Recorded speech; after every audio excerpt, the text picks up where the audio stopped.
that is definitely of interest to you. It's in your city. And Eric Rathband is our project manager as well as our planning manager, but he's overseeing the 1600 North project. So we're going to turn the time over to Andrew.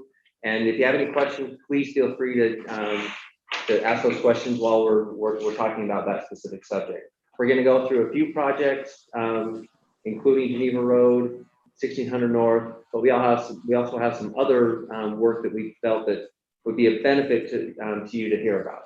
So, Andrew? And then you guys have 20 minutes to finish on it. Okay, perfect. We won't even take that. Okay.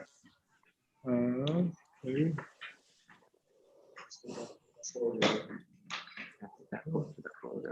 Okay, there we go. I'll move it.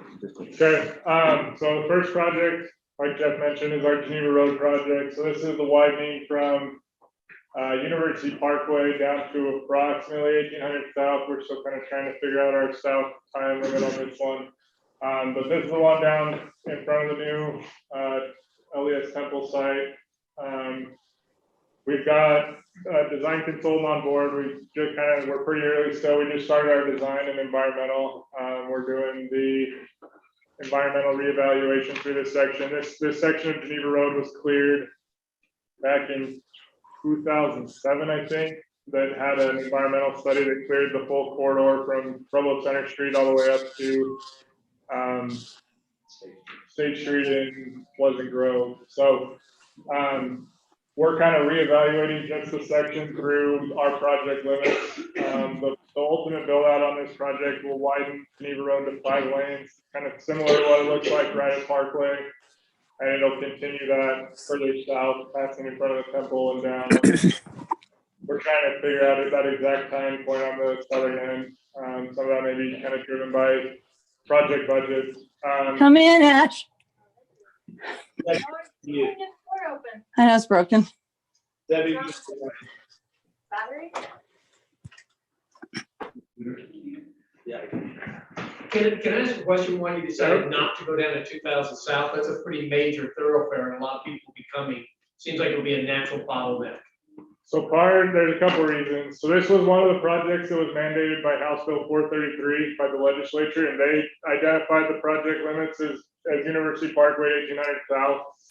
Part of the reason, at least in my opinion, Eric, correct me this if it's incorrect, but Lakeview Parkway is supposed to be coming in and tying in close to 1800 South, and kind of the long range vision between MAG, UDOT, and Utah County is that Lakeview will kind of become more of the primary thoroughfare, and Geneva will kind of become a secondary route south of where that Lakeview tie-in is.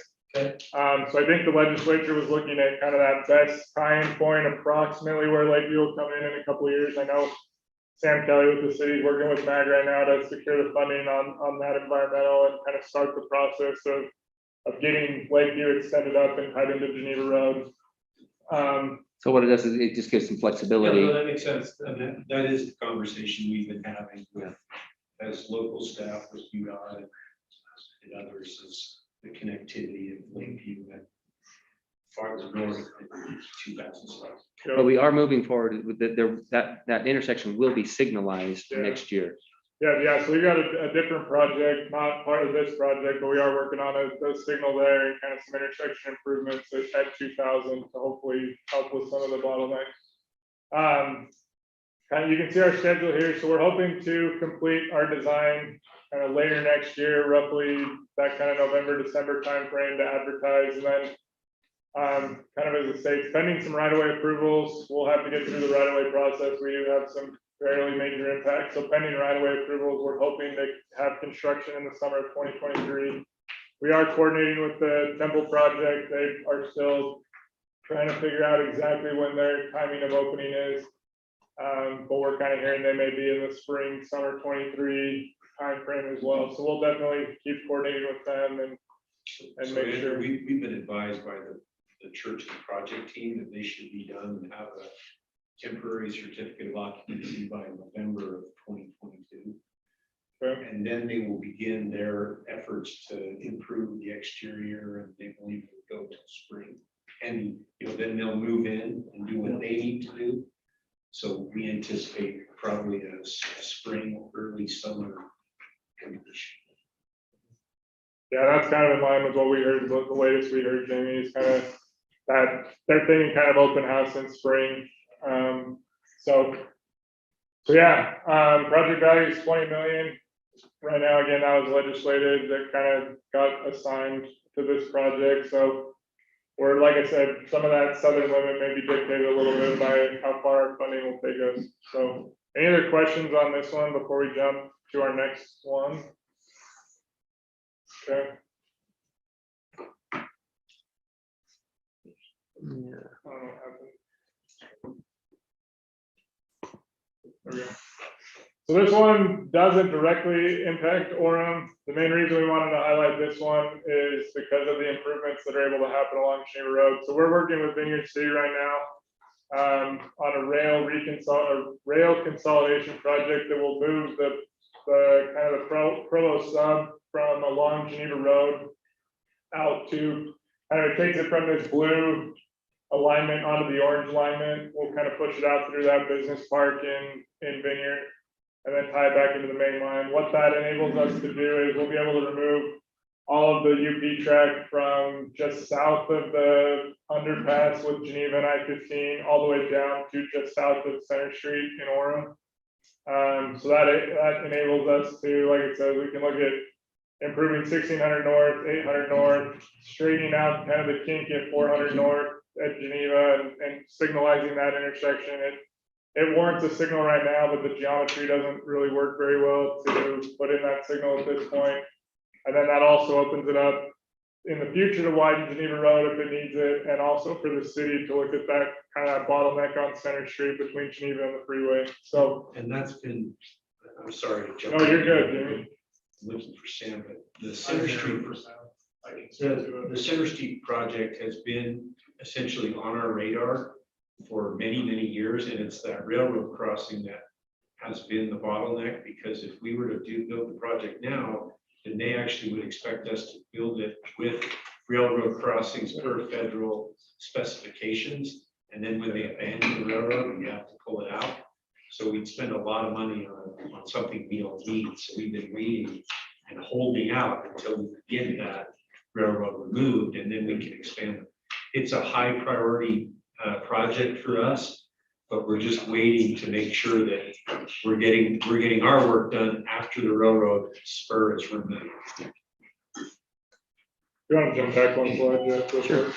So I guess real quick to highlight on this one. So we are still a little ways out on this one. We've got to get through kind of the UP processes. So we're working with UP to get through their approvals process. So right now we're hoping to finish design in late 2023, hoping to build it in summer 2024, kind of like we noted up there as well. That's kind of pending UP. We're kind of at their mercy as far as them buying off on everything to be able to let us finalize that. So like I said, so that opens it up, and we'll look pretty quick from a UDOT side. It's definitely 1600 north, 800 north, and 400 north, improving the intersections there and doing some work there. And then, like Jamie just pointed out, Center Street is also one that the city will definitely, I know, want to look at. We've heard that from Sam as well. So any questions on kind of this project and the related projects that will follow? Okay. I'm going to do my best to speak to this one. I'm filling in for the project manager who's actually managing this one. He was able to come, but we're working right now with the city to improve the sidewalk along 800 North, kind of in front of the Timpanogos Regional Hospital and near Orem Jr. on kind of both sides of the road. Right now, there's gaps in the sidewalk. On the north side of the road, there's a gap between basically Timpanogos Regional Hospital and kind of this business park just east of there. So we're working with the hospital and with the city to extend that sidewalk, make it connected the full way down so that we kind of have a fully connected sidewalk on the north side of 800 North. And then we're kind of looking at the same thing on the south side. Orem Junior High, kind of along that frontage there, doesn't have sidewalk in place either. And then kind of there's another gap between 400 West and close to 500, kind of where that frontage road, we'll say, kind of runs along there.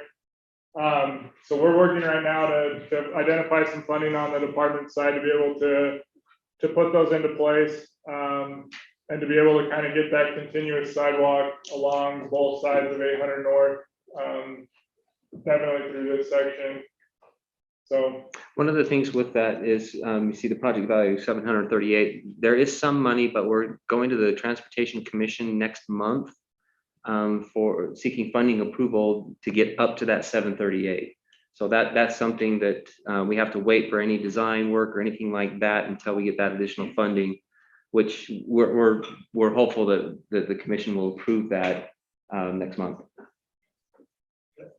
From what I understand, that orchard on the north side of 800 has been purchased. Correct. Yeah, so is it an expectation that they will develop to your specification?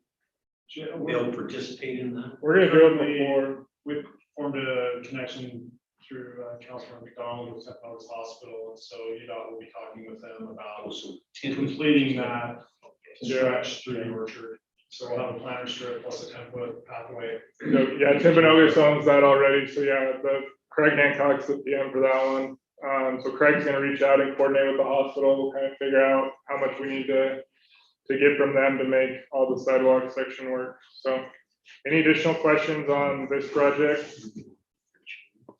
Okay. Again, this one's Craig's, and I'm gonna try and speak to it the best that I can, and we'll answer any questions that you guys have. If there's questions we can answer, we'll circle back with him and definitely give you guys an answer. So this one is kind of to improve some safety around Center Street. It's extending the raised medians along State Street at the Center Street intersection, and then also extending the raised curbing on Center Street heading west. The city has already gone in last summer, I think, and extended the curbing on the east side, kind of from State Street up roughly to the Smith's entrance, the east Smith's entrance, and kind of that west limit of the park. But this one is going to enhance safety. We're seeing a lot of vehicles trying to turn left in busy times and they'll turn into the median or different things like that. So we've seen kind of an increase in accidents. So let me read these limits exactly. So we're going to extend the curbing along State Street from approximately 100 south on the south leg to approximately 120 north on the north leg. And then on the west leg of kind of the Center Street leg, we'll extend that from State Street all the way down to Orem Boulevard. So yeah, again, it'll help with safety by reducing the number of potential T-bone crashes, or yeah, the T-bones kind of the lefts off of State Street onto 100 North, and then kind of same thing with people leaving these businesses and trying to make the left on Center Street as well. So, and I guess even out of the kind of the Smiths, Wallabies, Jersey Mike's parking lot areas, a lot of people, even though it's posted no left, still try and make that left. So this one's out for advertisement right now. I think we get bids back in the next couple weeks. So this one should get constructed next summer, pending that our bids aren't too much to award. So we'll kind of evaluate that and look for some additional funding to be able to build this project. And if I can add, this project's been in the planning stages for almost 5 years. Yeah. We had public involvement where we had a PI firm through UDOT go out and meet with all business owners. So there's been an extensive effort that's taking place. This was actually it's been bid out. It was bid out once, yeah. So I guess to Ryan's point, this one was a larger project before. So we were initially this had Center Street and 800 North, kind of the Macy's intersection up there as well, but kind of we did bid it out the one time, bids came in pretty high, so that's kind of where we went back and reevaluated. And I know there was some conflicts with the developer at Macy's as well about concerns with cutting off access there, so we kind of split them into two different projects. Craig's working on still looking at the 800 North intersection, but we wanted to at least get kind of a couple of the priority locations taken care of. So Does the Zaxby's Burger King left turn it there go away? the left in, Left in? yeah, it would go away. They'll have to access off of Moore Boulevard. They'll have to They come. can't. They'll have to flip a U-turn at the intersection and then come back. There's access here though. Isn't there an access? Oh, they can't. 'cause You have to go around this Yeah. strip. Leading goes right. That's right there. Yeah, the one You on- gotta flip around and come back. So that actually And also, those lines are not solid, as the image shows. That's not a solid view Yeah, the whole way. That's just showing the area. Okay, okay.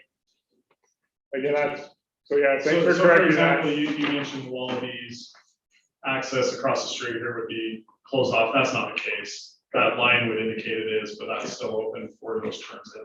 Yeah, those lines were just showing the area of the median, either being extended or being added. Okay, no, thanks for clarifying that, Ryan, 'cause, The yeah, pinch point at 800 North is the Macy's Shopping Center and access there. You have obviously a busy Macy's. You also have a very busy Starbucks. I'm trying to accommodate that use, especially in the corner. That Starbucks is one of the challenging pieces of that whole design. I think especially that initial turn, like right after the light. Right. That's really, yeah, so I know Craig's looking at that one in Macy's, that's still on our list of ones we want to accomplish, so. So yeah, thanks for your clarifications, Ryan, I've. No problem. I've been involved in this since the beginning, so. But it all started based on crash data. Mhm. Yeah, it was definitely safety driven. High crash areas and trying to avoid those conflicts. Yep. So I will now turn the time over to Eric Rasband to talk a little bit about 1600 North. Well, thank you. Coming to Orem was coming home. I started my career in Orem City. And so I always enjoy coming here. We're still hiring, Eric. Huh? We're hiring if you want to come back. We went back to 1992, to the Mountain Land Association of Governments Long Range Planning. They had 1600 North as a project identified on phase 1. Well, that was 30 years ago. And we still haven't constructed it. It's not for lack of trying. The city has worked really hard to try and find funding, and it's a big lift. It's a $39 million project. And so in cooperation with the city, we worked with the Transportation Commission in November of 2019. UDOT took over the jurisdictional control of 1600 North. With that, that opened up funding opportunities through the legislature. And last year, through House Bill 433, the legislature identified the final funding piece for this. And so we're currently working on a state environmental study that builds on the planning efforts that Orem City did. We'll follow through that process for approximately a year. We're going to be looking at a couple of different alignments through that corridor. One would be shifting the entire corridor to the south, one would be meandering it to minimize the impacts. One of the things that we're very concerned about is price escalation, inflation. Real estate prices have increased 25% year over year, and we're concerned about our budget. So we're trying to be as efficient with the taxpayer funding as we have going forward. So we're going to work through that environmental process, and any issues that are identified there, we'll work to mitigate those.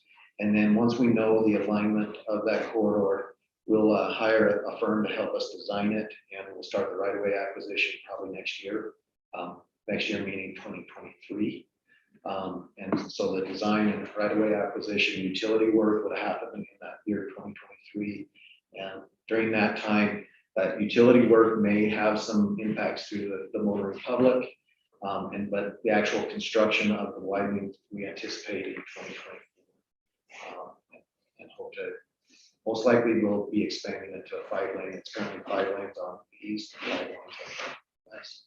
And so we have an hourglass hope to fill in that element. And we just recently had our first public meetings. We just had a public meeting a week and a half ago, and had really good feedback from the public. We had a total of about 120 citizens attend either the online or the in-person meeting. So we're getting good comments back, and looking forward to working with the city. Any questions? No.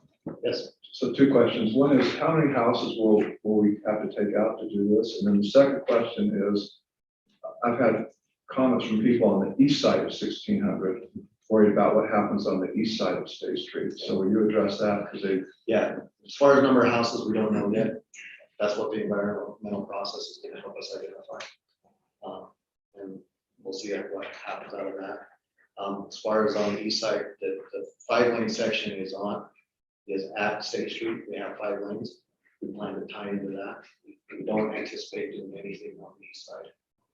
It's the east side of State Street would be under Orem City jurisdiction. So our focus would be to fill in that gap area where there's 5 lanes between the two areas. So Eric, is there a chance that with the study though, that we would look a little bit to the, Yeah, the study, To the may- east. the state environmental study, we're going to be analyzing the intersection of 400 West, and if we identify some issues, we'll work with the city to figure out some mitigation, but our current plan is to focus between State Street and Carlisle. Sam Kelly's part of that team as well, until we're coordinating with him. The funding that we have available, like I said, with price escalation, we're concerned, that we're gonna be able to get to that point. Maybe if I can just speak to Councilmember Peterson's concerns about housing, and Ryan, if you could chime in. Over the last number of years, we've anticipated that this project will one day happen, and while it was essentially under city control, not UDOT control, the city entered into purchase agreements or arrangements with a willing seller, we were a willing buyer, and we purchased a number of homes along that corridor using Mountain Land Association and government resources for corridor preservation.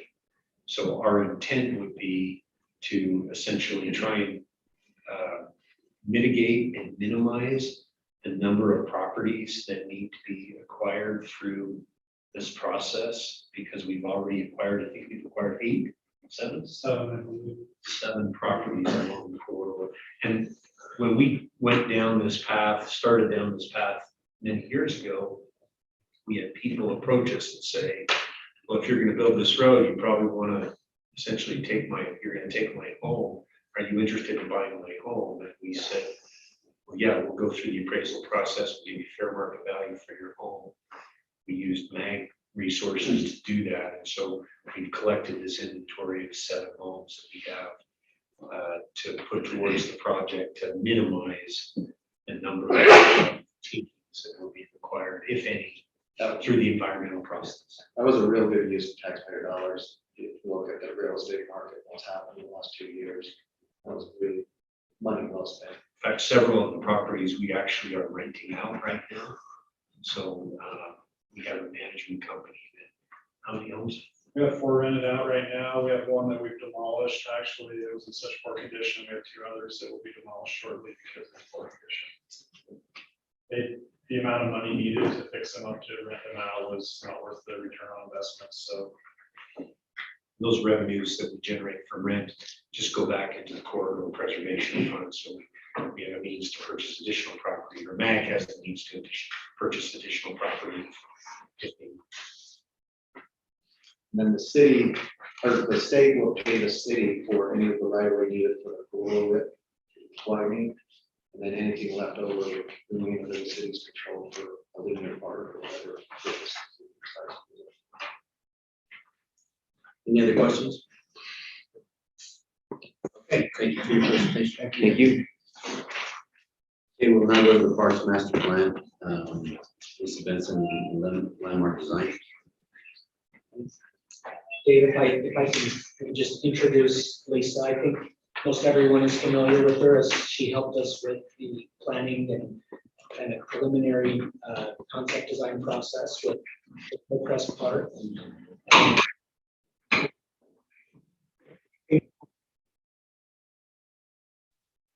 There's just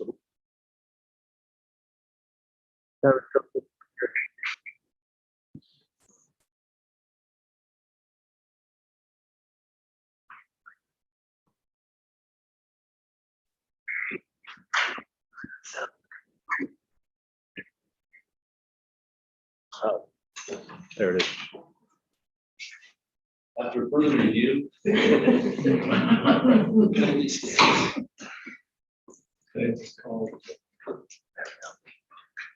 So back to introducing Lisa, I think something that I coined during that Hillcrest concept planning process was, that we were trying to make everyone happier. And so I think there's a number of staff that's been working with Lisa on this update to our parks and trails and recreation master plan update. And so now we've just started calling, or they've gotten sick of me calling it the Make Everyone Happier plan. But as we looked back at the last time our plan was updated was in 2017. And really, right around when we were designing Hillcrest, we saw that we had, the city had been fortunate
that state grants. We'll be continuing to partner with other separate property owners like the school district or new developments to happen. So we'll continue the multi-pronged approach to meeting I guess, the needs and the parks and trails and rec level of service that the master plan establishes. So, yeah, Steve.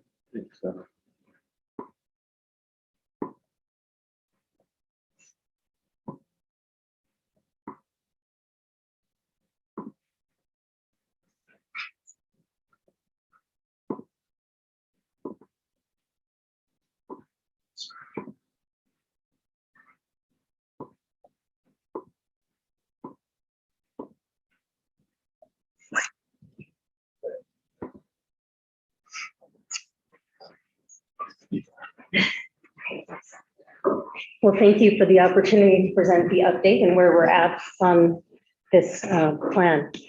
As Bryn mentioned, you've accomplished a lot since the last plan was completed in 2017. We're not going to go through this list, but you guys have been very busy. So congratulations, and especially your improvements at the fitness center. That was the biggest priority of the last master plan. So you guys have knocked the biggest one off the list. And so this plan will give you a sense of where you need to move from here.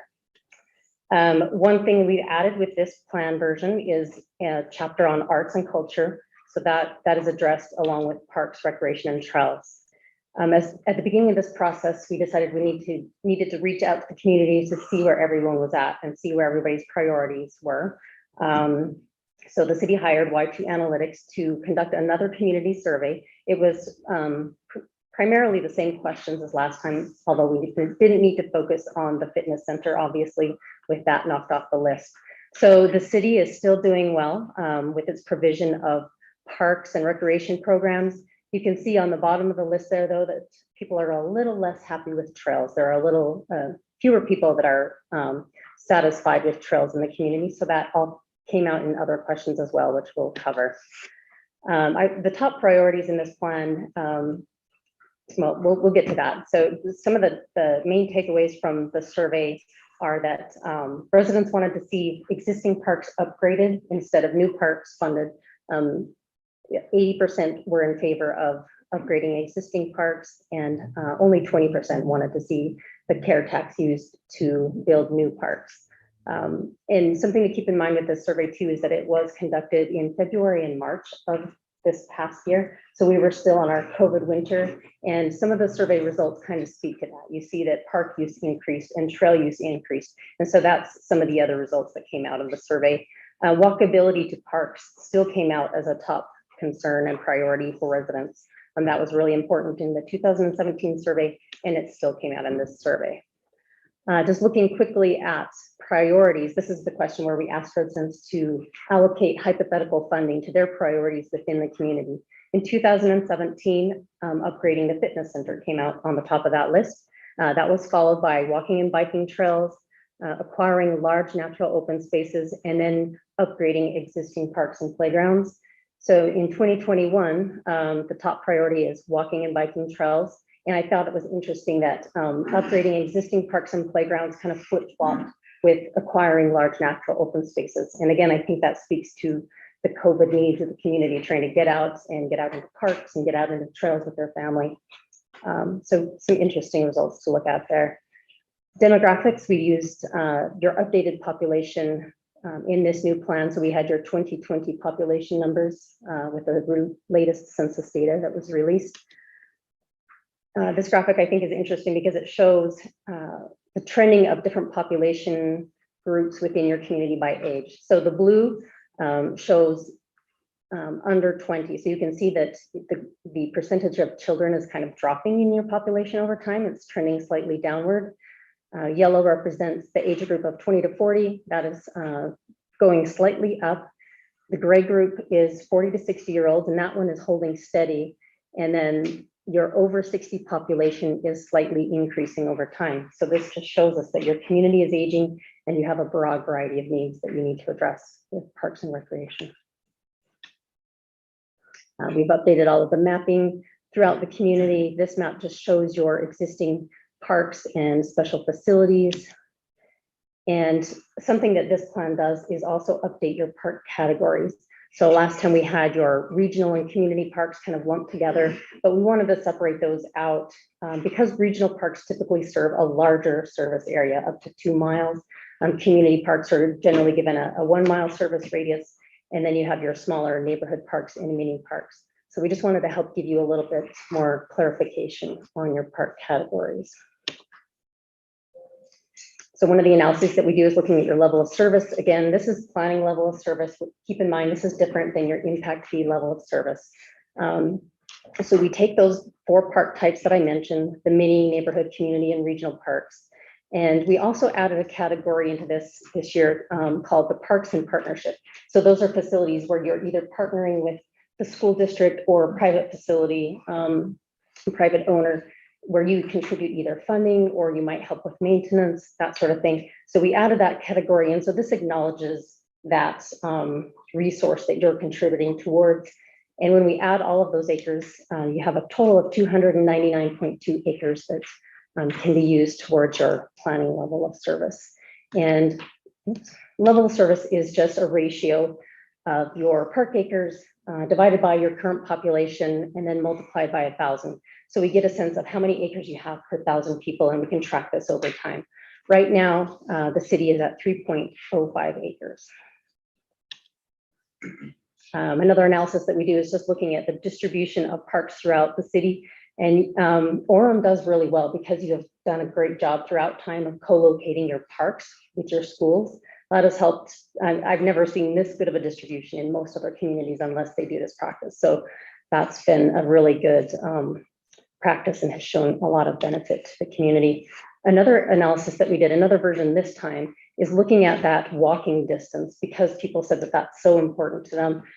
So maybe within a half mile, what do people have within that distance? And so we looked at parks in purple, other special use facilities were in green. That could be like a cemetery, you know, people can go out and walk around the pathways, that sort of thing. Or looking at schools because you have fields next to those, or even parks in adjacent communities because those still serve your residents even though you don't have control over those. So you can see that there are a couple of gaps that open up when you look at this, and that southwest area of the city kind of pops out. So this map shows existing and planned parks and proposed parks. So we've added in any of the parks that the city has proposed, like the expansion of Hillcrest Park or the Southwest Park. This is including land that you already own that you will, develop at some point in the future. And we're showing one proposed neighborhood park here in the southwest corner of the city. Right now, the minimum park acreage for that is about 3 acres. We definitely recommend more if you can negotiate for that, and you'll see your future needs will indicate that that would be quite important to do. So future level of service, right now the residents are generally happy with the level of provision that you have. That 3.05 acres includes those parks in partnership. So we felt it was appropriate to choose a future level of service that was a little bit more in line with what you actually own to keep aiming for in the future. So, and then also note that it's pretty typical for level of service to decline as communities develop. So the older a community is, it generally has a lower level of service, and we're seeing that in a lot of our work. So that's pretty typical. Looking at future needs, in 2030, if we take the 2030 projected population, divide that by 1,000 and multiply that by your future LOS of 2.8, you'll need a total of 295.5 acres to meet that need. You already have 299.2. So you basically have a surplus of 3.7 in 2030. So you're sitting pretty well that way, needs are met. But when we get to, sorry, I keep hitting the wrong button. When we get to 2050, that's when things change. Your total need will be 357 acres. So you have 17.5 acres that are already planned.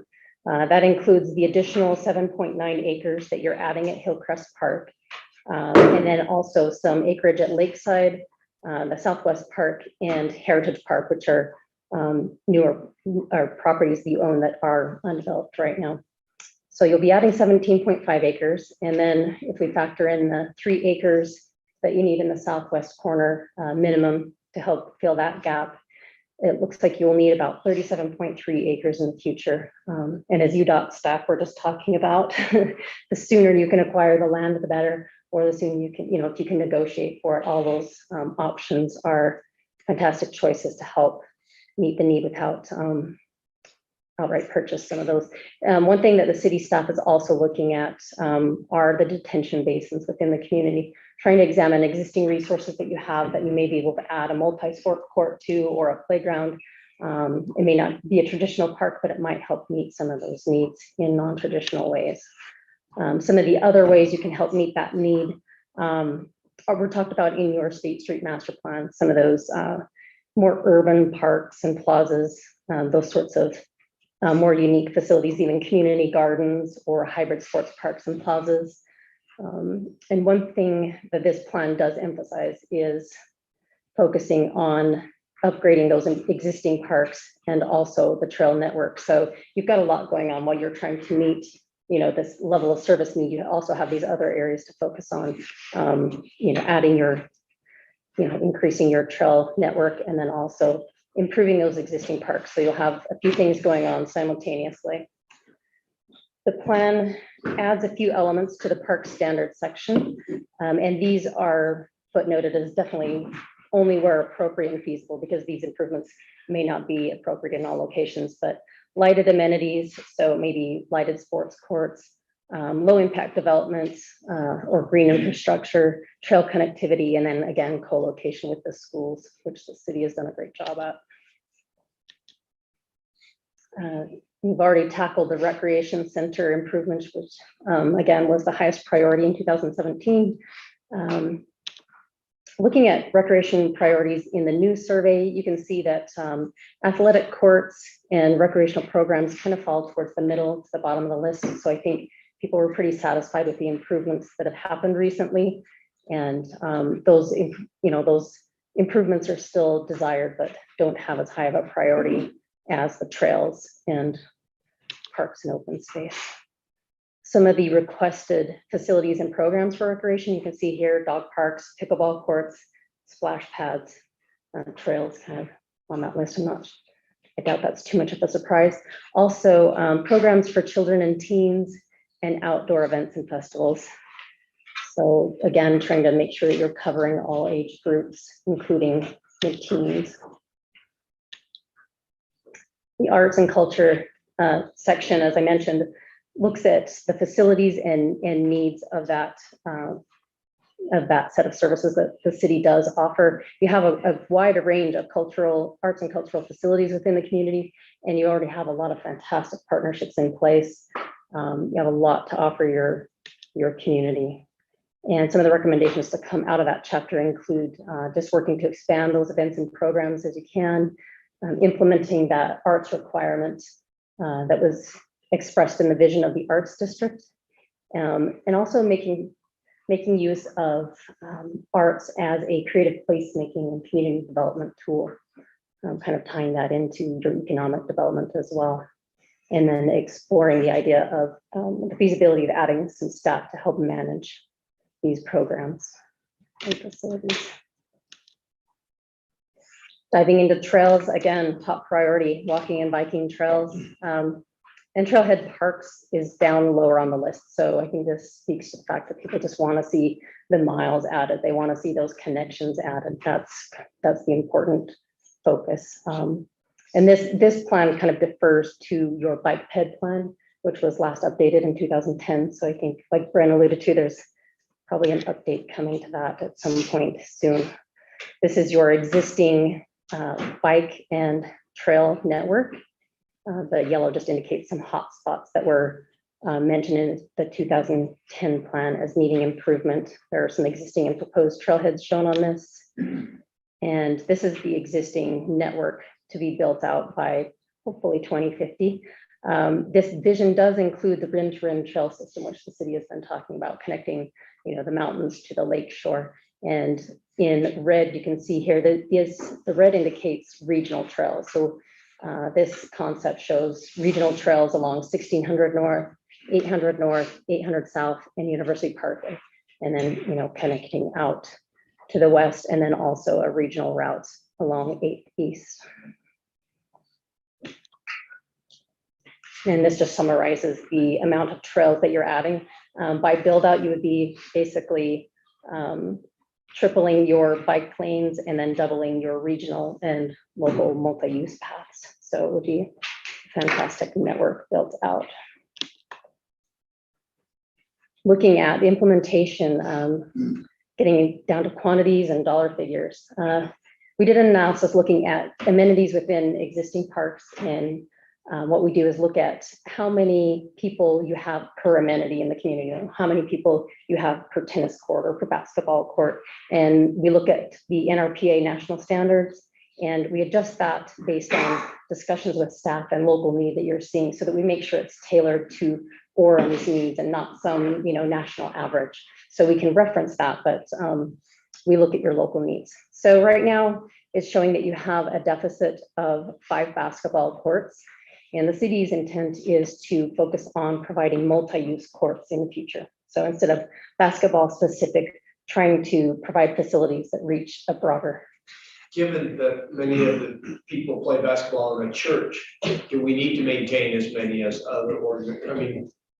Do we need as many of those? That's exactly the factor that we're talking about. You bring that local trend into kind of the local use into this factor. And so we've tried to adjust for that. And so where you have courts that need to be replaced, instead of just replacing it with a basketball court, you add a multi-sport court so that you can use it for other activities as well. Pickleball courts, we're showing a deficit of about 10. And then sand volleyball courts, this analysis shows that you're short by about 3. The city's strategy in discussions with staff is instead to, rather than provide 3 courts, to upgrade the existing court that you have to a tournament quality facility, so that you can serve those users and also help maybe attract other people that want. So on the pickleball courts, Yes. the Hillcrest Park, is that taken into consideration on the 12 or 11 up there? This does not count those courts, so We'd be probably 0, or we'd be right on. yeah, however many you end up with at Hillcrest is. Where are our sand volleyball courts? So Bonham? Is it Cascade? Where? Yeah, Cascade. Okay. But you remember the dog park and you get more? Oh, yeah. I do remember that. Didn't know there was sand volleyball back Okay, so to upgrade those basketball courts or other courts or add new multi-sport courts, that's about 300,000. And then upgrading that sand volleyball court, about 40. So about 340,000 to help bring the facilities up to meet those level of service standards. When we look at your park costs in overall, so we add that 340,000 into that. And then the acreage that you need, so 9.6 acres here to develop your currently planned parks. This excludes Hillcrest because you already have that planned, you already have that funded, so we're not accounting for that in this. Does this include also the new acreage that we received from the community I hospital? see, Intermountain, yeah, it includes the soccer field. The level of service calculation that Lisa spoke to earlier includes those items. Yeah, but these improvements are for Lakeside, for Southwest Park. And then let's see, there was one more. And heritage. Heritage, yeah, that's the other one, Heritage. And then the acreage to acquire and develop that 3 acres to fill those gaps. And then the 37.3 acres that's needed beyond that, acquiring and developing. One thing I want to mention in the last plan, we had some of these calculations that assumed developer provided, and so we had some of that zeroed out. But we just wanted to show you the full implications, if you aren't able to, work with developers, what the full financial obligation would be. So again, acquiring the land as soon as you can to keep these costs down, and then negotiating with developers where you can would be very helpful. Trail costs, this plan assumes that bike lanes and routes are provided as part of roadway improvements, so those costs aren't provided separately. But we do have the costs for providing that regional trail and the multi-use trail network, some lighting and safety improvements, those hotspot improvements that were mentioned in the 2010 bike ped plan, and then new trailheads. So about 18.8 million for trail costs. So pulling all of that together, you're about 67.3 million. How much of that is going to come from impact fees? Relatively small amount? Well, based on what develops. Right. So I would say probably Been averaging- 30%. Okay, averaging 600,000 a year. But A modest amount. yes, thank you. But for example, your help in reaching out to Timber Oaks Hospital and helping us coordinate with UDOT, that covers almost $1 million for the trail connection that is identified here. So, I'm sorry. Got it. You don't get any kickbacks from that. I'm sorry. But anyway, those types of partnerships are kind of what we're talking about. So it was fortuitous that example came up just tonight.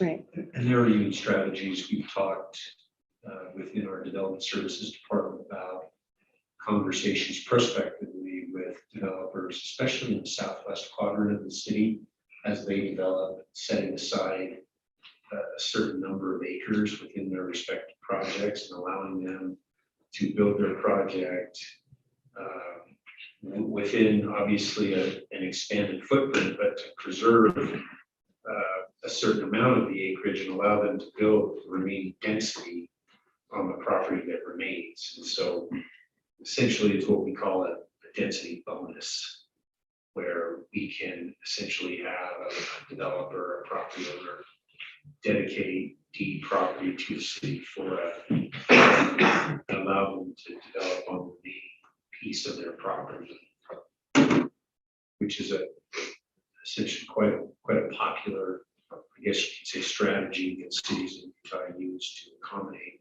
additional park acreage, because as Lisa noted, it's estimated at what, $1.1 million an acre. So it's a pretty expensive ground. And hopefully they give you something other than the detention basins. Yeah, and oftentimes that's part of the conversation too, is a developer will come in and say, well, we want to give you this property. And you're like, well, this is a 35% slope. I'm not really sure this is going to be very valuable as a park. Right. So obviously there's a certain amount of negotiation that needs to take place for that to happen. Right. So the plan also includes a summary of capital replacement needs over the next 5 years. And these are smaller replacement and upkeep projects like replacing playgrounds or paving, that sort of thing. Those are kind of those smaller projects, and it notes the different funding sources that comes from. Looks like a couple of years out of those impact fees, about a little over 400,000 for each of those years. And then the plan concludes with an action plan. So taking each one of these items that you need to achieve and applying that over a time frame. And that top part also indicates the dollar amount and what would need to be focused between 2021 and 2030, and then what would be 2030 and beyond towards build out in 2050. That's everything. Anybody have any other questions? We don't have a plan to come up with that 40 million right now. We just have the target. We don't have a plan, correct? No, I think, a lot of what we're talking about, and Lisa's broken it into the columns of 21 through 30 and then through 50. I think that 21 through 30 are manageable pieces, but we need to start thinking long-term about, okay, well, how do we get to that 2050 number? Okay. And when those opportunities do present themselves, Do we strike? and do we have the means to strike? And again, this is not set in stone. This is more of a plan, an idea as to what we need to do rather than this is what we are going to do. It just allows us to prioritize the limited resources. And honestly, going through this process before is just making part of why we were able to get so much done over the last few years. And it's helped us as staff hone in on specific federal and state grant opportunities that frankly continue to come up more and more. So, And frankly, Lisa's talking about the acquisition of 37 acres in essentially 30 years. In the last 4 years, we've acquired almost 20 acres. Mhm. So it's not out of the realm of possibility that opportunities are going to present themselves. And we've just got to strike when we have the opportunity, and those relationships are important. Okay, any other questions? Lisa, thanks for your time, appreciate it. Yeah. So now we'll go to the Orem High School Parking District Amendment. Can you just write us a check? Yes. For the 40 million? Not a problem. Cashing it to Just call it good, yeah. It might bounce, so. That's okay, then Ferris, Kiva will be presented.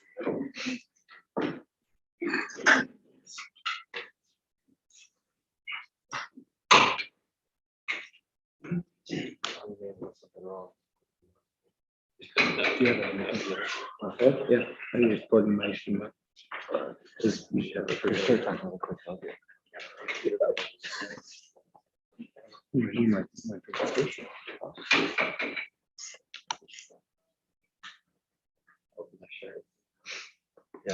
All right, so we received a petition from about 50 residents that live near Orem High. There's a current residential parking district there in place already. We'll go over that. There was a couple streets over the time. We've kind of just added streets as the school's grown. There was redevelopment with the school getting bigger. And so we received this petition. We did a traffic study, and we're going to recommend a couple streets be added with your approval to the current parking permit area. Space one? Nope. How about a click? There we go. All right, so we just talked about the petition there. So some of the findings from the traffic study, obviously, they're going to be mainly high school students that are parking during the daytime on these streets. Obviously, that's because of the proximity of the school. And then what's forcing these on this current street, these two streets that we're talking about, is all the other streets around it are already permit parking only. Some of the things that we've noticed are, because of the students, are littering, loitering, and then obstructing traffic. Here's some photographs that we've seen, some of the residents have sent us. double parking. You know, here's another one with this, they're littering the streets. This is a picture a lady sent me that's just outside her front window, students hanging out on the front of her house, outside their parking lot, or I'm sorry, outside their front door, making it a parking lot.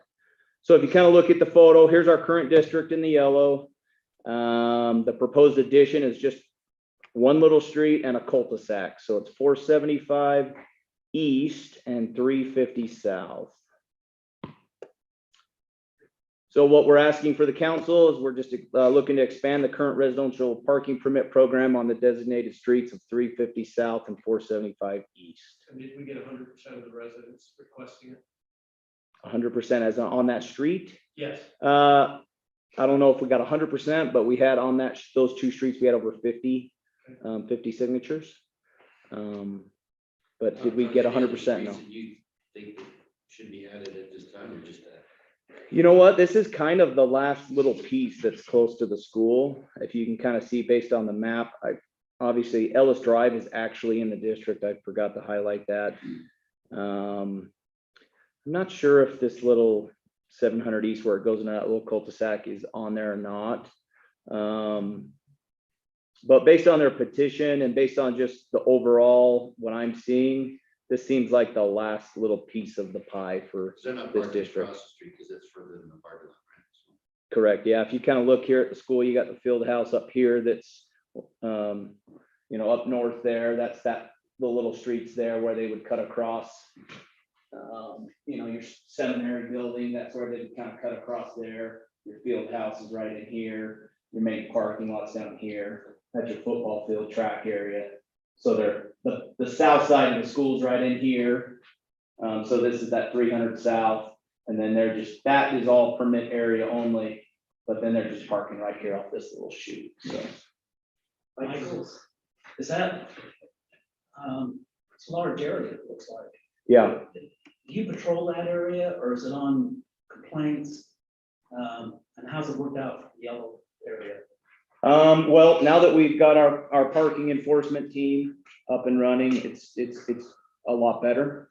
When it was just patrol officers trying to do it, just based on priority, it probably wasn't done as it could have been. So, yeah, I would say on average, you know, we might issue 2 to 3 citations a day in the district. So our parking team goes throughout not just Orem High Parking District, but all the residential parking districts. One of the things I'm working on with Trent Mallinson, and we'll get you guys here in the next little bit, is putting together a map of the city with Roger Dunn. And we're gonna put it together where you have the map of the city, you can see where all the current parking districts are in the city of Orem. And that'll also help our parking team as well. So when you get complaints from citizens or whatnot, you can say, oh, this is because of this, because you live next to a district. Did that answer your question? Yeah, thank you. Okay. Mike, is the Orem High parking lot filling up or are they parking at a convenience closer to certain areas? Good question. When I did the study, I would say there was probably 50 spots available in the parking lot. Yeah, I mean, if you've got this, they're parking here on the 4 set, keep pointing to the computer, but you can't see it. If they're parking here, you know, you've got that south entrance right there to the school. They can just, you know, if all their classes are on that side, they're saving 100 yards of walking, you know. And so, yeah, so I think there is ample parking available in the school parking lot for the students. So not by adding this one street, we're now telling students they have no place to park. They have plenty of parking available. Does the school charge a fee for parking? Nope, high school does not.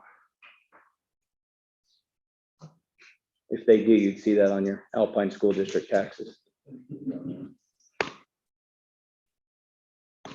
All right, so that's what we're looking at. Again, this is just kind of on the last one we did. This is just kind of our city code that kind of designates, you know, the city manager to then, you know, have the chief of police assign out, which I drew the short straw on these from Chief Adams. And yeah, so these are kind of the next steps that we're looking at. We will send out a public notice of the upcoming vote on December 4th. And we'll work with legal to prepare that resolution for you. And we will potentially receive feedback from citizens. I don't think you'll have any negative feedback based on the amount of citizens on that street that want this parking district, and it's such a small, limited area that we're adding. Like we hit it, Councilman Delory, just on this computer.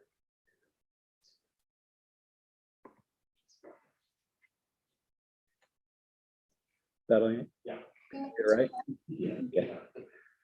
All right, so yeah, that's what we're kind of looking to do. I mean, it's pretty straightforward. Go back to that, The map? the map is, and where's the parking range or the driving range?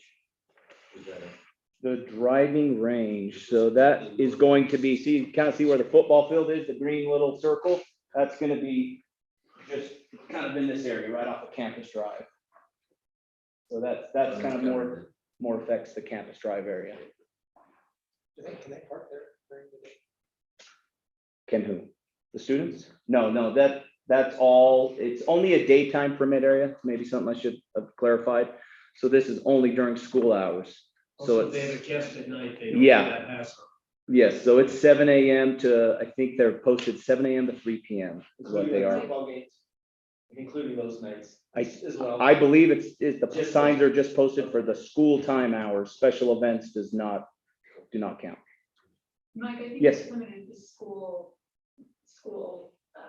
years as well, right? Only from like August to. Yes, it's only during the school season as well, August to May. May or whatever that And is. holidays off, right? Holidays off. Yeah. So it'll have those special exceptions. It's not like our Sunset Height ones we just did where it's 24/7, 365. This is limited to the high school hours. So that's your question? No, I didn't. Okay, that's it. I'll just look for that resolution from Heather's team and then potentially some citizen feedback during the next council session. Other than that, we'll go from there. Okay, thank you. We'll turn the time over to Stephen Kenneth from Utah Fit. Rise that.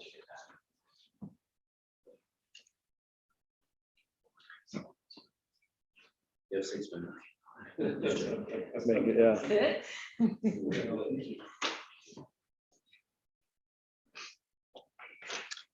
Okay, Mayor Council, appreciate the opportunity to just chat. This is the very beginning stages of something that we're considering going down. We wanted to get your blessing before we start investing in time into any kind of ordinance or anything. There's a state law on the books, chapter 22 of Utah State Code called the Utah Fit Premise Act that allows, well, the law's on the book and then the cities have to adopt it. Cities or counties adopt an ordinance to enforce. And essentially what it does is it deals with the inside of rental properties and the condition and the minimum standard that landlords are required to keep them at for suitable living conditions. This is the big things: active working plumbing, working hot water, electric systems, suitable living conditions. So things like mice or other varmints. Aaron McKnight and Kenna and I have been working closely with Utah County as well as Brady Andreasen to talk through how we can address this issue that's growing in our community. We have the ability to do already on the outside of the property if there's issues, but when it comes to what's on the inside of the property, that's where the issues happen right now. So people call us, they call the county, nobody really knows how to enforce, what to enforce. The people that are generally most subjected to these issues are generally the more vulnerable part of the population. And the issue that we're specifically dealing with right now is with the housing crunch and shortage. And we've had this conversation with people specifically. People are choosing between, do I say something or do I live with it because I may have nowhere else to go? So, yep, chapter 22 protects tenants by requiring the landlords. This is right out of Utah Fit Premises Act. Maintain a sanitary and safe condition. Electric systems, plumbing, heating, hot and cold water, maintain air conditioning systems in an operable condition if they have an air conditioning system in, maintain other appliances, facilities as specifically contracted. That's just right out of the code.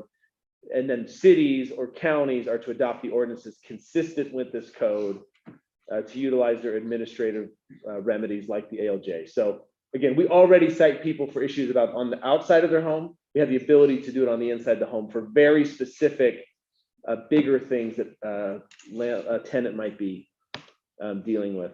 This is an actual situation that we're dealing with right now in Orem that we have no kind of remedy where we're trying to work with county.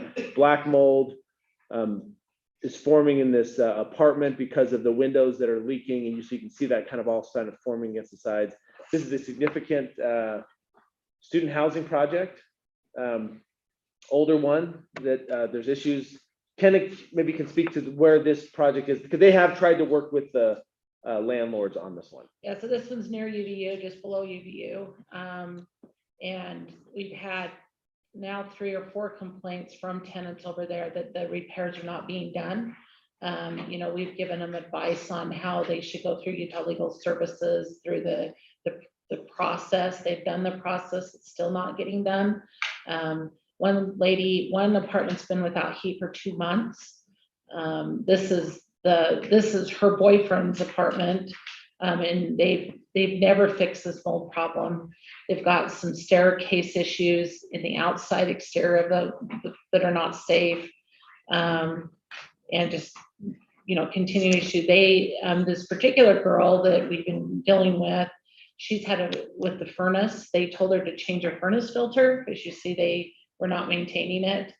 Caused a fire, and the fire department had to come out. So. And the landlord's answer to this specific is they brought in some space heaters that they can use in the house. So they haven't fixed the heating, they just gave them some space heaters to use. So again, they do have a legal remedy. I think, again, we're thinking about, and that is maybe the response that some in the landlord community would say was, well, they can go through legal remedy, but you've got an 18-year-old being asked to try to sue a landlord, and they don't really know the path to go. You've got single mom, you've got a lot of these other situations that population is going to be challenging for them to, with the life they're living, try to think about the legal remedies that they can pursue. We have the ability to go in and do something more quickly with an ordinance. Please, Aaron. I was just going to say the legal remedies aren't very satisfactory in the current market, right? Because the renter can either choose to cancel their contract and move within 10 days, which is hard in a housing crunch, or they can do the repairs themselves and then discount the cost of the repairs off rent, which sounds okay, except you have to have the money up front first, which a lot of these folks don't. And also it's limited to only 2 months rent worth of repairs. So if you have a furnace that needs replaced and it's going to cost $5,000, it's going to be a lot more than 2 months rent. And so those are the only things that they have absent intervention by us or the county, and that's where they're getting stuck in a hard place, and where it might be helpful to have something else for them. No, super, definitely appreciate that. You know, another issue, this is actually happening in Provo, but this is through Utah County. We've been chatting with. This is apartment complex. There's a restroom just on the top, just above this unit, that the toilet is leaking. You can see on the right, it is leaking into the apartment below, being caught in a bowl. They have been in this problem for quite some time. They're trying to go through their legal remedies. In fact, the father of this student who lives out of state is the one trying to work with his son to take care of legal remedies.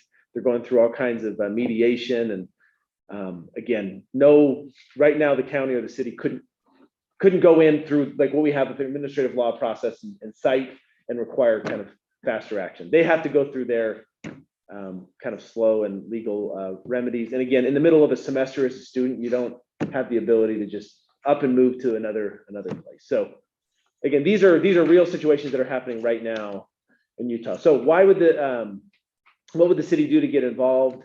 Again, more than ever, people are choosing between these conditions and having no place to live. Those, right, as I mentioned, are most vulnerable generally. And the rentals in this, being kept in this condition has an adverse impact on the neighborhoods. And the inside and the outside of the property often mirror each other. So we have the ability up to the door. We want the ability only when invited. This is not, I should be clear, this is not a proactive approach. We're not going to inspect. Only when invited into the home because of the condition would we ever go in. Wonder if they say no. Yeah, then we don't go in. Yeah, the tenant doesn't want us in, then we wouldn't go in. But the tenant can invite us in too. Does this apply to regular residential homes or just rentals? The law is set up for rentals. Homeowners always have the ability to take care of their needs But it's a rental. It could be an a- apartment, it could be a home. Oh, yes, yes, Maybe yes, it's all just- kinds of rental properties. Yeah, and that was the question. Is that the question? Okay. So what we would like is to adopt an ordinance that allows these violations to be treated the same way as other nuisance of our code violations. Provide warning to the landlords to make these improvements when they aren't. And by the time we'd adopt an ordinance, we would know. We would work with Utah County to decide exactly how to go about the prosecuting process, whether it's just through a civil, whether it's through a criminal, channel. Both are open. For us, we prefer civil because it's a much quicker remedy generally, and it's not treated, like a criminal offense. But before we begin drafting ordinance, we want to seek the city council's approval. So you think, the problem might be that, these people didn't have to pay rent for a year because you can't evict them, from the federal level. So is that part of the problem? There may be some of that, but this has been we've been dealing with it for years, and Kenna knows from her housing habitat experience, but this is not a new problem that's come up. Yeah, I have seen, you don't even want to know what I've seen out there when we did home visits for Habitat. So in order for a family to apply for Habitat, we had to see what living condition they were living in. I can't even tell you what I have seen. It's really, really sad what people are forced to live in just to keep a roof over their head. Children should not be living that way. And a lot of it is just slumlords that are not taking care of their properties to a community standard. And then they're milking them for all they have. And they're concerned, they're scared because that's all they have and that's all they can do. And, they want a roof over their head and they live in terrible situations. No plumbing, I've seen no plumbing. I've seen mold like you wouldn't believe. Children should not be living in that condition, especially with that kind of thing. I've seen it all. I've seen a family living in a renovated chicken coop in the back of someone's house, just to have a roof over their head. So it's not great out there sometimes. I've asked a question more, Heather, it's kind of hiding from my side view right there. Are we on good standing doing this? Have other communities done this? What recommendation do you give? Because this is just an ability to help often young people or perhaps uneducated or people who don't know how to fight the system. Are we on legal grounds to do this, Heather, and move forward? So in my brief understanding and reading of the Fit Premises Act, Aaron actually is the one who's heading it up, so he might be. Oh, sorry, I'm sorry, I shot right Better past you. answer the question, but I think we can take administrative steps that are not inconsistent with the Fit Premises Act. So, Aaron. Yeah, that's essentially what it says. We can adopt municipal ordinances to take administrative action. Okay. As far as what other communities are doing, I don't know what I'm not aware of other cities doing it. And speaking with Utah County, they've indicated to us a couple of counties that they know that are actively going out and enforcing this sort of a thing through their health department. And I know that ideally we would like to do that with our county. They just have reservations about doing it. They just don't feel like they have the resources. Yeah. And we have tried to employ the help of the county before in these situations, and it's been difficult. So if we do have a mechanism where we can help our residents and we can do it at our level instead of at the county level, it could be very helpful. Yeah, the phone calls have generally said, depending on who's called first, call the county or call the city, whoever gets called, because nobody kind of really knows where to go.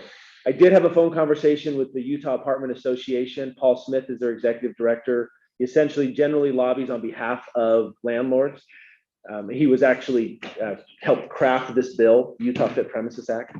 And in my conversation with him, he said, if our ordinance is no more restrictive, which it's not allowed to be, than the Utah Fit Premises Act, you have our support. So I think I'm not downplaying that there won't be some that don't like this. Generally, that's going to be the case that of one of those few select that are generally the issue. Kenna mentioned we had one in our neighborhood just recently. We went in, landlord owned 2 homes side by side, both of them at least 100 mice living in each one. In one case, we went in, the neighborhood came together to help this family. Mice droppings on little kids' pillows in their food store. And this is the same landlord owning both. I know that this is not the majority of landlords. Most are good. Most really do care about their tenants. We just want to be able to have a remedy when those choose not to protect the vulnerable. Jamie, I think this would go over much better if we somehow fix or soften the charge per rental, that we've had some pushback on, hey, this is my house, I rent out this other, they're in my unit. If we could maybe have a discussion during our retreat, how do we handle it's a $50 charge if I recall. Yeah, not a per unit charge though, but yes, $50. But those who have where they're living upstairs and someone's downstairs, they don't want to pay $50. Maybe if we could deliver some good news along with the enforcement, because I think most people, to your point, are trying to be good landlords. Yeah. But when they're not, if we could take the pressure off the good landlords on this little $50 charge and then implement this, I think it would be a better thing. But I think we need to protect people who are living in these conditions. So overall, How widespread of a problem is this? I mean, how often do we see this?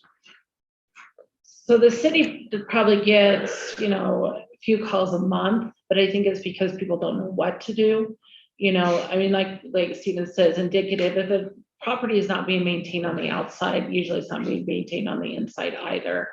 And so with the amount of things we're enforcing on the outside of landlord properties, I'm assuming we have a lot more situations on the inside that maybe people just aren't aware of, or are afraid to report because of these issues.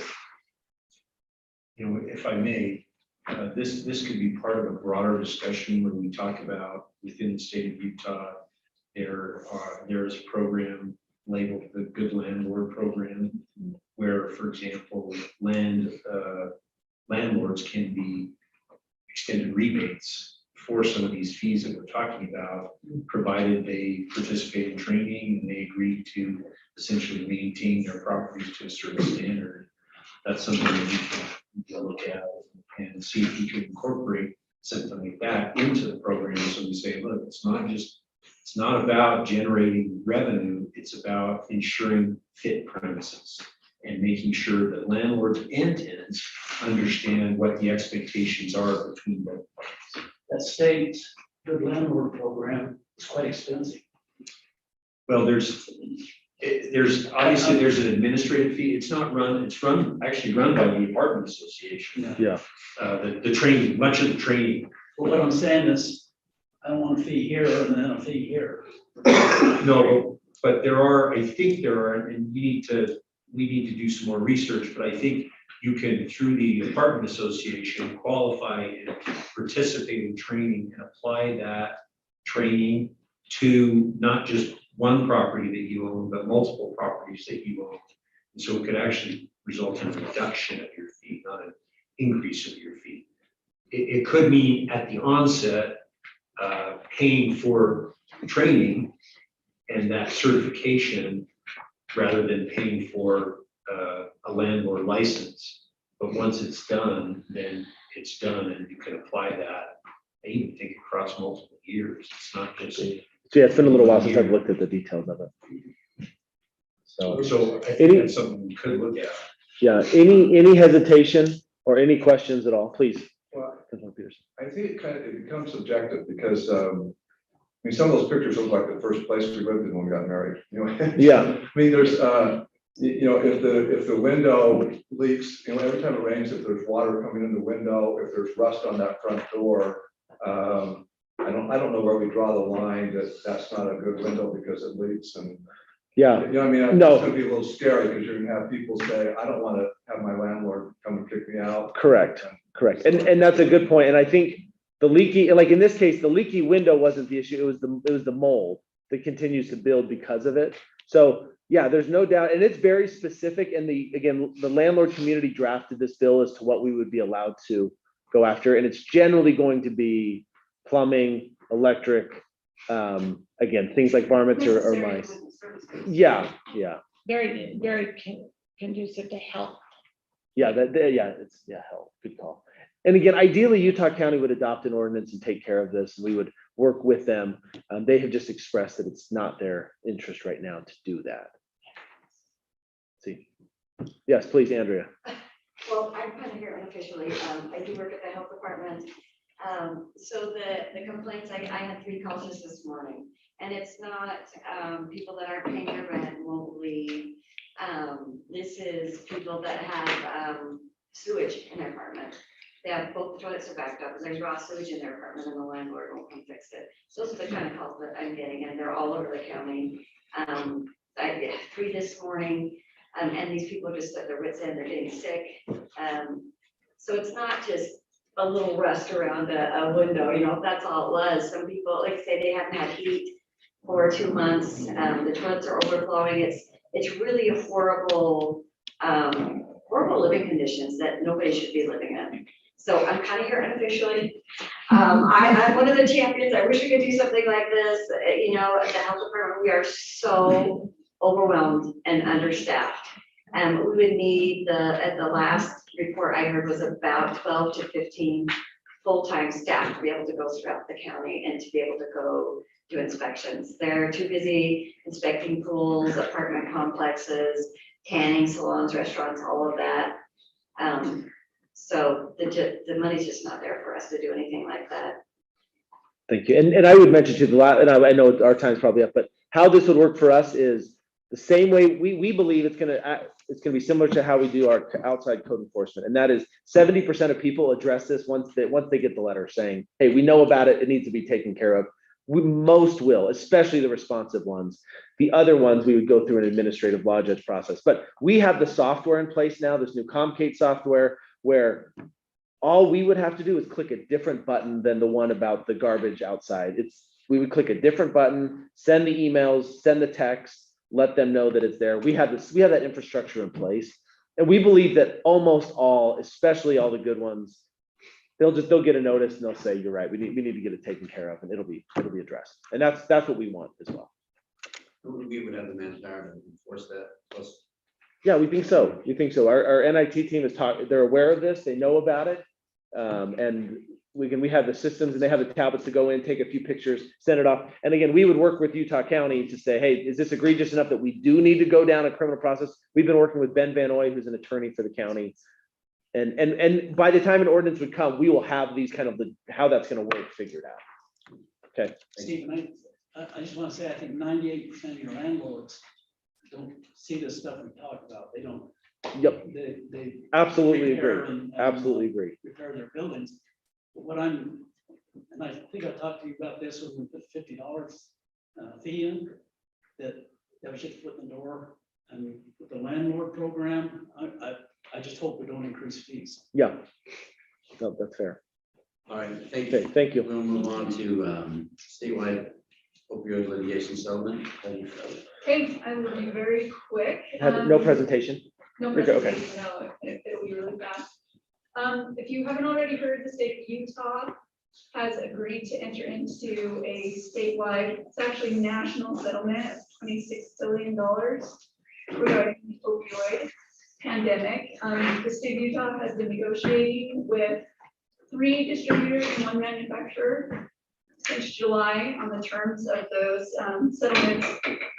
Those distributors are Cardinal, McKesson, and AmerisourceBergen. And then the manufacturer that they're entering into a settlement with is Johnson & Johnson, or Janssen is their parent company. So the state has the opportunity to be eligible for between $151 million and $270 million to address the opioid pandemic here within the state of Utah. The reason that there is a bit of a sliding scale there is that under the terms of the settlement, if they can get more of the political subdivisions of the states, so the counties and the municipalities and the towns to participate, the state actually gets more money. So the Attorney General's office has approached the city of Orem and all of the other counties and cities within the state and have asked them to participate in this statewide settlement. So I am proposing that the city of Orem consider, you as a city council, consider a resolution authorizing us to start engaging in those settlement discussions. The city has not initiated its own opioid litigation against any of the manufacturers or distributors.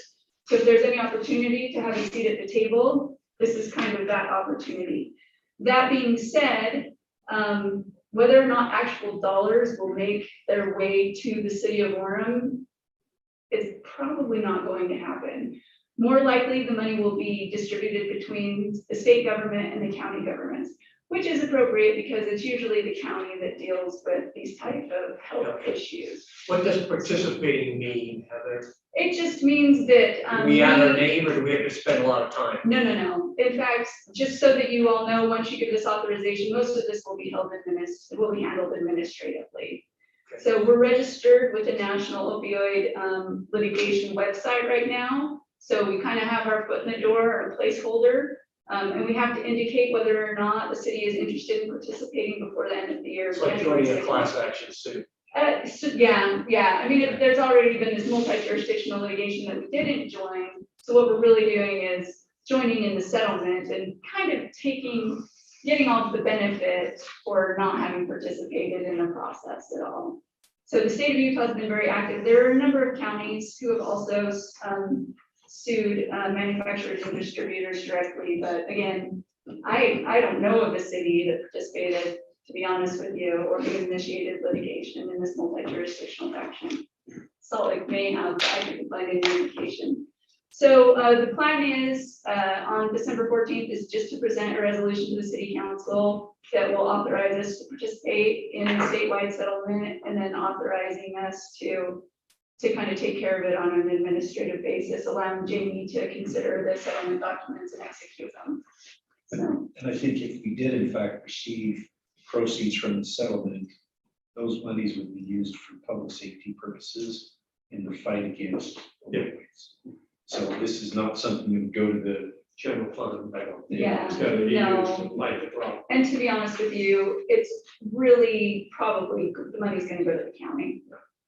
So, but we ultimately, would we access will the money. benefit Yeah. through, our public safety department having, and, locks and programs, all of that. The way I see it, if we don't sign on, then the number is towards 135 million versus if all the cities sign on, the number's up to 207. So, I mean, is everybody okay with that on the council?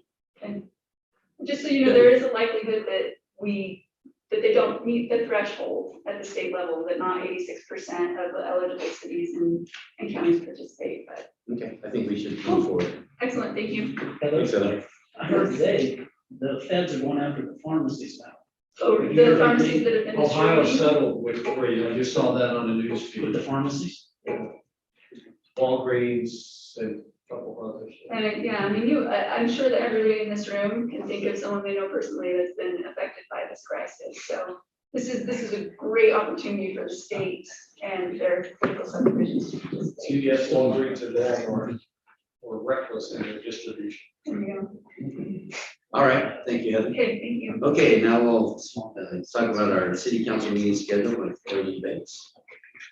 Really quick, Stephen, do you want to put that up? Yeah, do you want to? Every year, we are required by law every year to post in advance our meeting schedule for the upcoming year.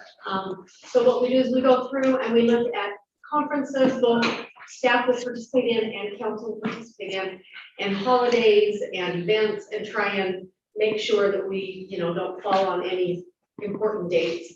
This year was pretty easy. We pretty much stuck to the second and fourth Tuesday of every month, except for a couple of months where there's holidays. And so you just need to review that. Let me know if you have any concerns. If not, we'll approve that by consent next month in December city council meeting, and we'll get it posted and published. And you'll fill our inbox in with calendar invites, right? Yes, once it's all approved, yes. And this is just a proposed, obviously, we can. Second and fourth Tuesday. Second and fourth Tuesday unless we cancel or next special meetings. which we can do. Okay, thanks, Jerry. Okay, Good. So we will now take a break for dinner. And Jeff, would you let me know? Our Father in heaven, we are grateful for this opportunity of being together. Grateful for the opportunity of living in this wonderful community. We're grateful for the good people that live there, for those who serve in the city, and it's such a wonderful place to live. We're grateful, Heavenly Father, to be able to take time to enjoy a meal. Thankful for the means by which it has been provided, and we pray that God would bless it, that it will help us to be healthy, and we pray that we would use that health and strength to do good, to serve our fellow man. Pray for these things, Father, in the name of Jesus Christ. Amen. So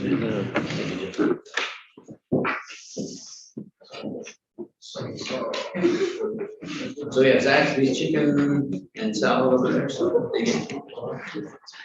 What? It's probably just like breaded and grilled. That'd be my guess.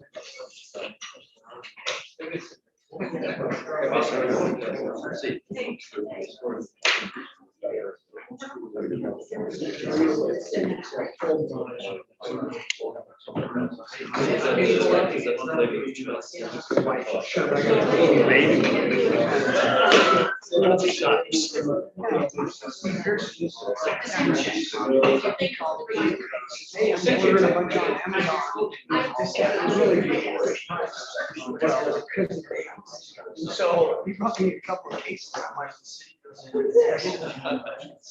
But it is.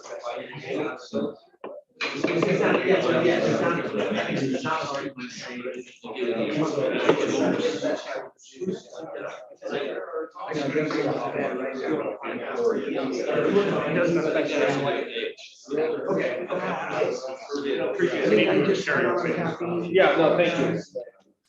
Okay.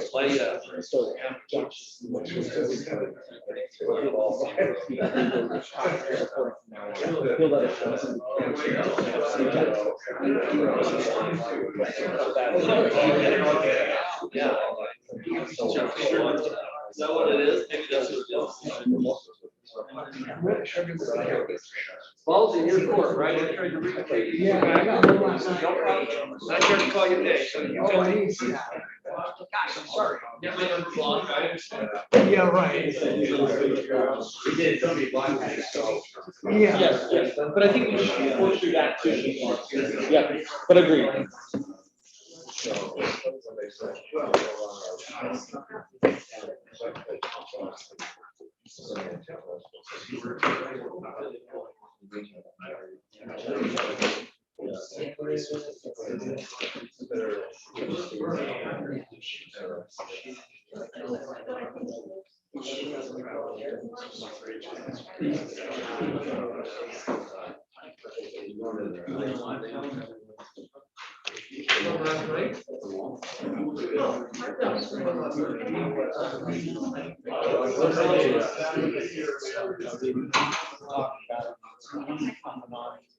It's like that light water, like.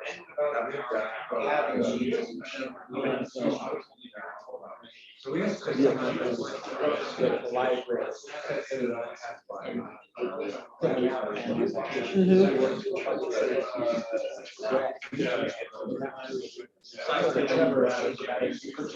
Yep. Yep. Yep, yep. Yeah, no, that's not a bad idea. Looking forward to it. Yeah.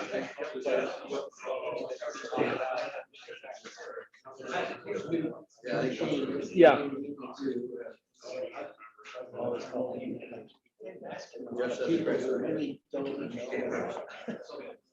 Yeah. Yeah, no, it's true.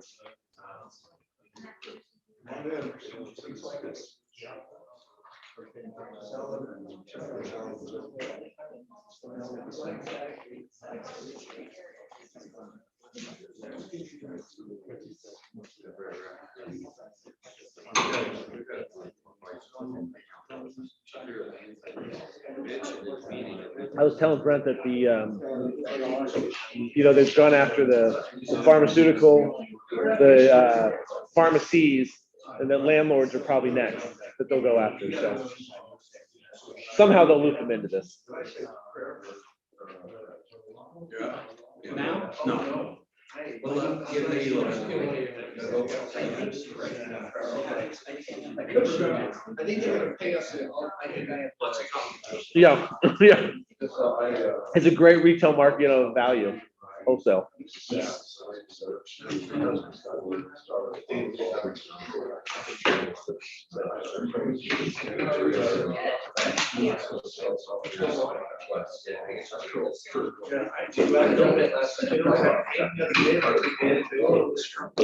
Sometimes I choose.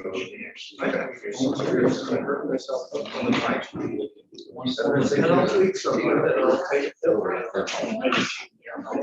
that get just like, so, since I'm not a musician, so do you want the priorities?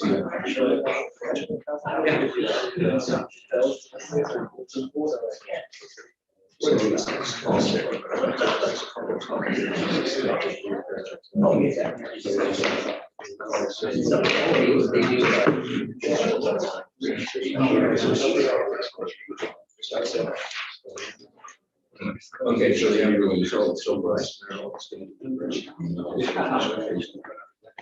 You never go wrong there. Let's go.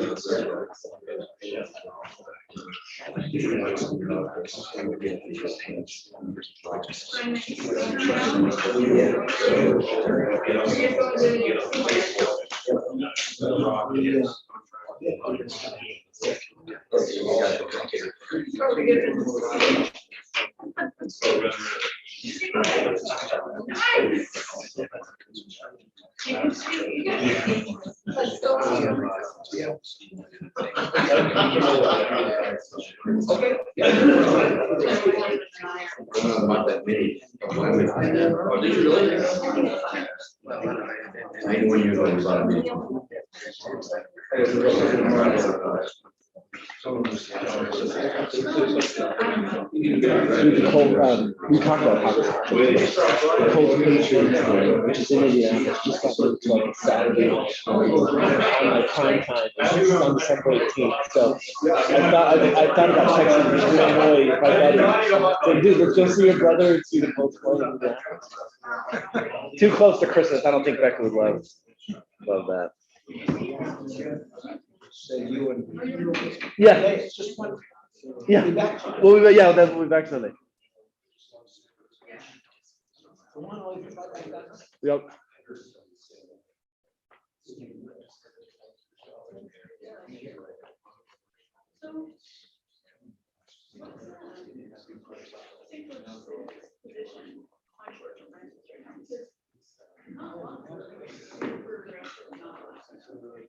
What's up, man? You did a good job on your first time team. No,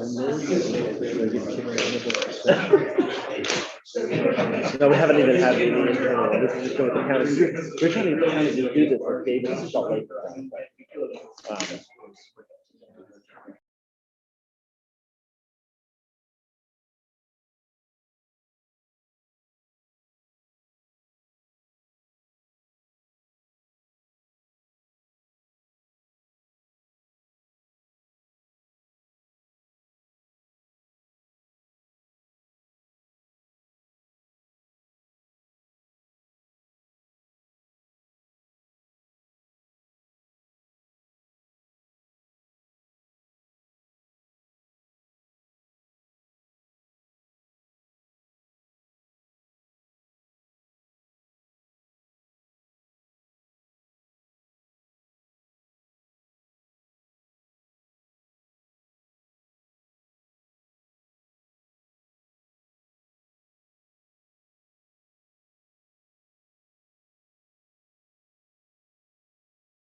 minutes, and then also we have reappointment of Ross Spencer to the planning commission, and then Jim Conley as an appointment to the planning commission. That's on the consent item. Everybody okay with that? And then we have a public hearing about amending the section 22-1-3 C enforcement and section 22-1428 garage sales in clarified language. So, Jason, Pretty straightforward, minor word changes. few words. And then the main topic, I think, has been removed from the agenda. Seeing those, so, Jamie, do you have any communication? Yeah, just a couple of things, if I may. Just wanted to send a tickler out to your calendar, and I think Christie will do this, but the mayor and city council, the new mayor and members of the city council will take their oath of office on January 3rd, which is a Monday, at 7 p.m. at the Sierra. So I just want to make sure you all have that down, and Christie, like I said, will send out an invitation. Want to put it on your calendars, 7 p.m. Monday, January 3rd at the Sierra. And in addition, I've been talking with Mayor-elect Young, about a treat for you as members of the city council. That is scheduled January 7th through 8th at the Vermont, up in Midway. And rooms have been set aside. If you know some traveled back and forth last year or had different accommodations, if you could just please let Kristen know, and we'll make sure that you're covered as it relates to the retreat. And finally, just based on CDC recommendations now, all individuals 18 and over are now the booster shot for COVID-19 is available for them. And we are beginning to encourage our employees to continue down the vaccination process and to Thank you. Okay, so now we'll have a report by Brent Sumner. Who turned the lights on yesterday. That's pretty good. How much time do I have? Well, the show's 1.5 minutes. Okay, thanks, David. I'm on the UCC board. A lot of initials there, but anyway, we've only met by Zoom this past year. And I retired from it, and I wonder if it's because they won't let me back on campus. Partly. But anyway, the big discussion, the big project and the remodel of the center down there. And, of course, that's been going on in a couple of years, but anyway, if you haven't seen it, it's really nice, really nice. The other commission I'm on is the Orem Neighborhood Commission. In September, we met and had dinner where we had a PowerPoint presentation on housing in Utah County or Utah affordable housing. As all of you know, that's a fairly new commission from December 2020. 11 members on it. And why I like that commission is we've got council members, previous council members that I served with, Margaret Black, Mark Seastrand, Karen McCandless. It's a lot of fun. But they look at possible code enforcement, and like I mentioned, affordable housing, and then also looking about transitional housing for those leaving jail or prison.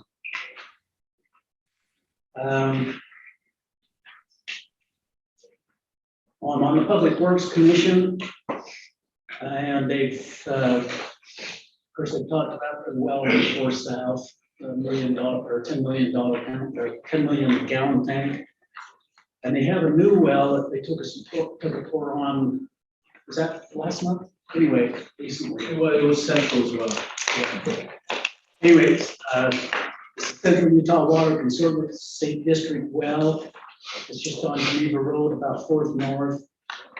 And when it's completed, that'll serve Vineyard, Saratoga Springs, Eagle Mountain, Harriman, and possibly others. But I found out today they've stopped the drilling, and you can comment, I don't know why. They got down to about 1,600 feet on the test drill, so it's a little bit smaller. Did some water quality testing at different elevations and found it to not be harmful in any way, but it had some aesthetic issues, color and taste and odor, that they're pushing pause for a minute and determining how they want to proceed forward. There are some treatment options that you can do after it comes out of the ground. So they're looking into what they want to do, but they push pause. That's why the sound barriers came down and the contractor mobilized elsewhere. Thanks, Dan. And also, I'm on the library commission. They have several activities, events coming up in December for Christmas. I don't have a list of any Christmas carols, Nets, sing along. But there's several events that starts December 4th. So anyway, you have to look at that calendar if you're interested. Also, Cindy Clark has been working with local students to have students create art as part of the Orem stories, and that's displayed in the children's wing. If any of you want to take a look at that. That's about it, David. You're over by a minute, so. I apologize, but all of you should have received an invitation from the Church of Jesus Christ of Latter-day Saints to attend their giving machine ribbon cutting or grand opening tonight at 7 p.m. at University Place.